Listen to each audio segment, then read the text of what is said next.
Imagine this, a nation planted firmly in the heart of Europe, tied into the EU's vast network of trade and politics, suddenly begins turning its gaze eastward.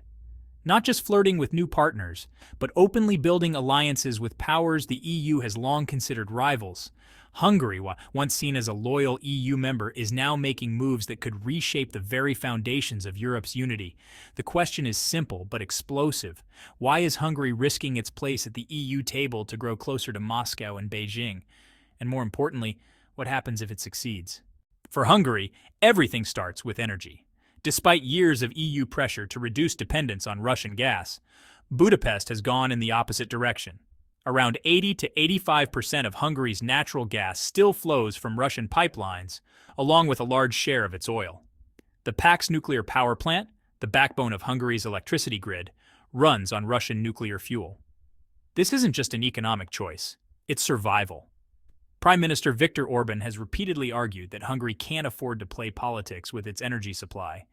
Yet by doubling down on Moscow, Hungary has isolated itself from Brussels' push to diversify. It even signed a deal to increase Russian gas imports by another 2 billion cubic meters annually, while the rest of Europe tried to cut ties. For Orban, this is framed as pragmatism.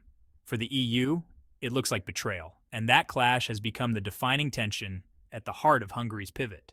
But energy is only one piece of the puzzle. Where Moscow keeps the lights on, Beijing is promising a future Hungary can't resist. In recent years, Hungary has quietly become China's favorite partner inside the EU.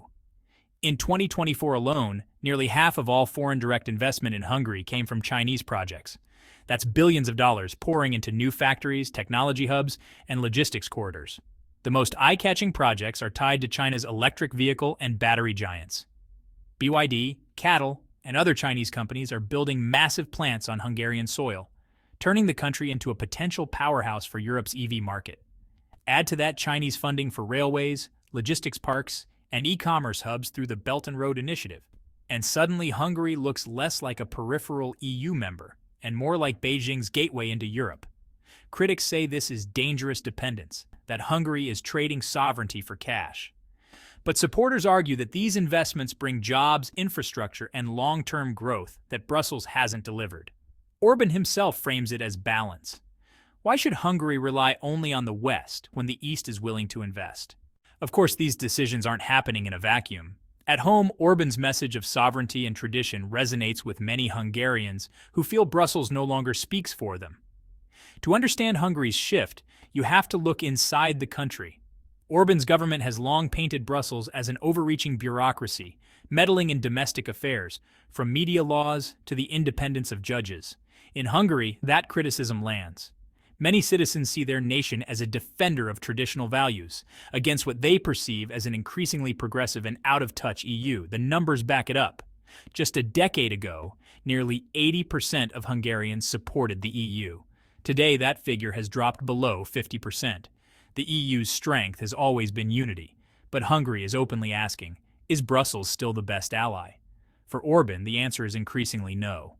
And that conviction is bleeding into Hungary's foreign policy in ways that unsettle both Brussels and Washington. And nowhere is that tension sharper than in Hungary's clashes over security and war. When Russia invaded Ukraine, Europe closed ranks. Sanctions were imposed, military aid flowed, NATO stood firm, except for one country, Hungary. Orban's government vetoed EU military aid packages to Ukraine, arguing that sending weapons only escalates the conflict. It also continued to import Russian energy in defiance of EU sanctions, insisting that Hungary would not let politics dictate its survival. And when Sweden applied to join NATO, Hungary stalled its approval for months, raising suspicions that Moscow's influence was at play. For allies in Brussels and Washington, this looked like sabotage. For Orban, it was simply national interest. But every one of these choices pushed Hungary further from the EU consensus, and closer to a different orbit altogether. It's actively exploring a seat at another table, the one marked BRICS, Brazil, Russia, India, China, South Africa. Together, they make up BRICS, a coalition that has been growing steadily more influential, especially as it expands to include new members like Saudi Arabia and Iran. In 2023, BRICS nations accounted for nearly a third of the world's GDP, overtaking the G7 in growth momentum. For Hungary, BRICS offers two things the EU can't. First, markets and investments that aren't tied to Brussels' political conditions. Second, the chance to be part of a bloc that's openly challenging Western dominance in global finance and trade. Orban has already expressed interest in closer cooperation, and Hungary regularly attends BRICS-related forums. If Hungary were to tilt decisively into the BRICS orbit, the implications for Europe would be enormous. It would signal not just a single nation drifting eastward, but the potential for fractures across the EU itself. And that's what keeps European leaders awake at night, because Hungary's choices don't stay in Budapest. They echo across the continent. There's no denying the risks. Hungary's heavy dependence on Russian gas makes it vulnerable if Moscow ever decides to squeeze supplies. Chinese investments might boost the economy today, but they also create long-term leverage that Beijing can use tomorrow. And then there's the EU itself. Hungary still receives billions in EU funding every year. Already, Brussels has frozen portions of that money over rule of law disputes. If Hungary keeps drifting, those funds could shrink further, isolating its economy from Europe just as it becomes more entangled with Moscow and Beijing. It's a high-stakes gamble. Hungary is betting that the benefits of acting as a bridge between East and West outweigh the costs of alienating Brussels. But if that bet fails, it could end up stranded, dependent on partners who care more about influence than Hungary's long-term stability. Yet Orban insists this isn't recklessness. In his view, it's strategy, and Hungary stands to gain more than it risks. Despite the criticism, Hungary has carved out a unique position. It is the only EU member openly embracing the Belt and Road. It has turned itself into a hub for Chinese electric vehicles and batteries. It remains a key transit state for Russian energy flowing into Europe. This gives Hungary leverage. By positioning itself as a bridge, it can play both sides, extracting concessions from Brussels while securing investment from Beijing and energy from Moscow. It's a risky balancing act, but in a world increasingly defined by competition between East and West, Hungary is trying to prove that small states don't have to choose sides. They can, instead, profit from both. Still, history shows that balancing acts rarely last forever.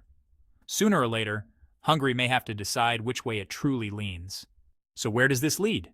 Several possibilities are on the table. Scenario 1. Hungary doubles down, aligning itself more closely with BRICS, deepening ties to Beijing and Moscow, and becoming a thorn in the EU's side. Scenario 2. Economic realities bite back.